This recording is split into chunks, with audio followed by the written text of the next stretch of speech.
Is the boy going to answer the phone? Hello. Hello. Hey, there he is. Hey, Clem. Clem, it's your old buddy Cletus down here in Texas. Yeah, I thought I'd call and let you know. I know since you moved up there to Detroit, you're missing all the, annual stuff down here. I wanted to make sure you knew what was going on. And, we just had the big chili cook-off last month. Yeah, the one that you always used to win all the time. So some of these guys are glad you're gone. But I thought maybe you'd be interested. We tried to use the same judges like we always have. What? Well, I can't hear you too well, Cletus. I think I got a bad thing on my... If you can hear me, nod. Oh, okay. But anyway, we always tried to use the same judges, old Bubba and Billy Bob and Big John. Well, we kind of had to change one judge. Seems Big John went coon hunting the night before the cook-off. Him and his cousin. And they run into a mama skunk and her babies. They got the full dose. But, we kind of had to tell him, kind of stay away from the community center that day. We didn't want him polluting or ruining the mood. So anyway, I got the notes here from the judges. Now, the third judge, we kind of got a volunteer out of the crowd. Old boy named Frank. He just moved down from New York about 3 months ago. And, kind of likes it here and wants to be part of the community. But anyway, the results are as follows. The number one entry was Mike's Maniac Monster Chili. And Judge 1, old Bubba, he said, a little too heavy on the tomato, but has an amusing kick. Pretty good. Old Billy Bob, he said, nice, smooth tomato flavor. Very mild indeed. Frank, the boy from New York, oh goodness, he said, holy crap, what the heck is this stuff? You could remove dried paint from your driveway and break the welds on a battleship. Took me 2 beers to put the flames out. I hope that's the worst ones. These Texans are crazy. Well, give him a little bit of, leeway there because he's not from here. Anyway, the second entry was old Arthur's Afterburner chili. You remember that, okay? And old Bubba, he said, smoky with a hint of pork, just a slight jalapeno tang. Billy Bob, he said, exciting barbecue flavor. Needs more peppers to be taken seriously, though. Yeah, goodness. Old Frank wrote, good, okay, keep this out of reach of children. I'm not sure what I'm supposed to taste besides pain.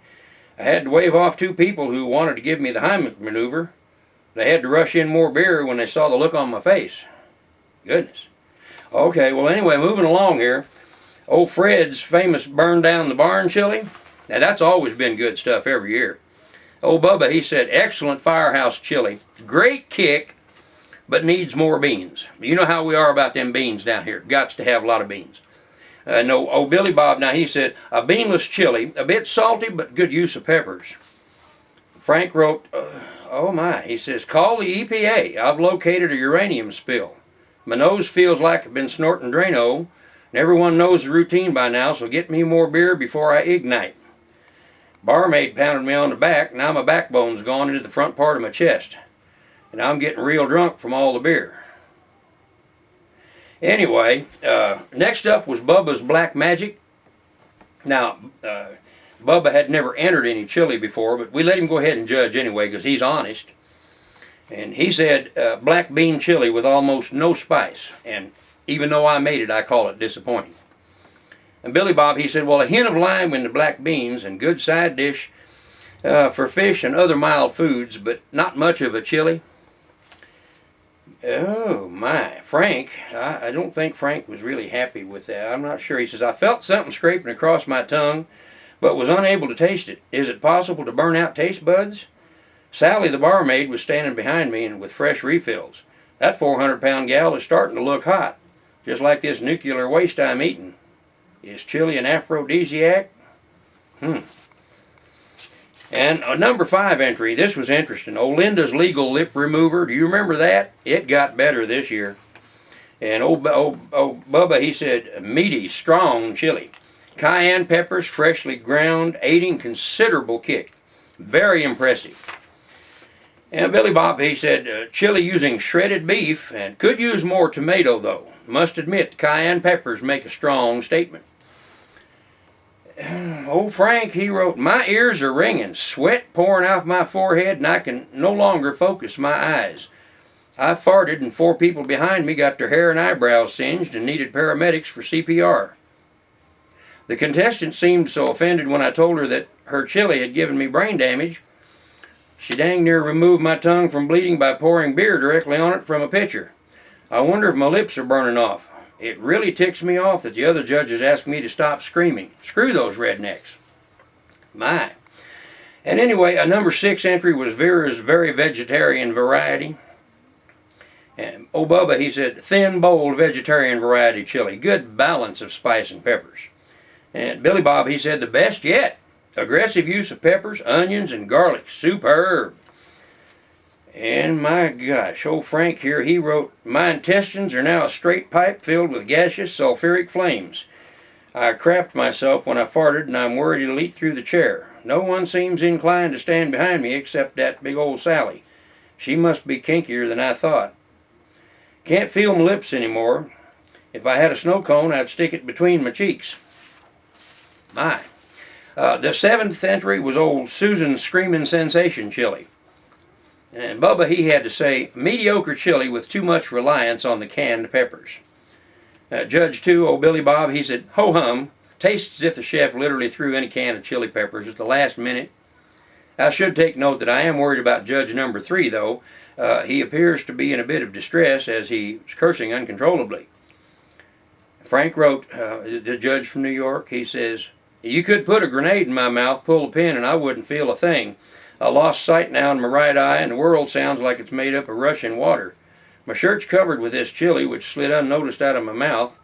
My pants are full of a lava-like substance to match my doggone shirt. At least during the autopsy, they'll know what killed me. I've decided to stop breathing. It's too painful. To hell with it. I'm not getting any oxygen anyway. If I need air, I'll just suck it in through this 4-inch hole in my stomach. And the last entry, my. Lester's Last of the Red Hot Lovers chili. And, of course, Lester did take first prize this year. That's good stuff. And Bubba, he said, a perfect ending. This is a nice blend of chili, safe for all, but not too bold, but spicy enough to declare its existence. Good write-up by Bubba. Billy Bob, he has to say, the final entry is a good, balanced chili. Neither mild nor hot. Sorry to see that most of it was lost when Judge number 3 passed out, fell over, and pulled the chili pot down on top of himself. Not sure if he's going to make it. Poor Yank. Wonder how he'd have reacted if we'd had some really hot chili here. Anyway, that's how it went this year. And you'll be glad to know that old Frank, he did all right. We loaded him in the back of Leroy's pickup truck, took him into the hospital, and they soaked him in a tub of ice and water for several hours and got him cooled off. I was talking to his neighbor yesterday, and he said that he was out there and loading his car up. He went over to ask him what he was doing, and he said the guy never really said much to him, but he was mumbling something about he couldn't stand the heat here in Texas. And he's kind of sure it wasn't about the weather. Anyway, it's been good talking to you. I'll call you next month with the results of the beer drink-off, okay? Y'all have a good day now. Bye.